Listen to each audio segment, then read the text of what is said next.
In this video, I'm going to show you how you can find and share your ClickUp Space link. So if you want to only to share a link for your space, it is quite simple. Just follow these simple steps. By sharing the space link, you'll have given access or permission to anyone to see projects or even tasks under that space. So if you find this video helpful, I'll kindly request that you support me by liking the video and also by subscribing to this channel. All right, so I have here two spaces. I have team space and I have also report space.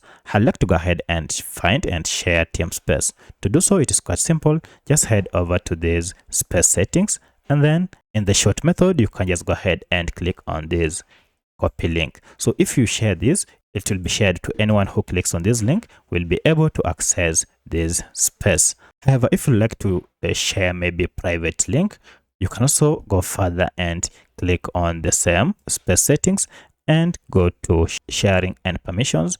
So if you want to share private link, you can just go ahead and click on copy link here. Now this will grant access to members of your ClickUp workspace. So that's how you can share your workspace link in ClickUp. If you have any other question, kindly let me know in the comment section. Otherwise, thanks for watching and let's meet in the next video.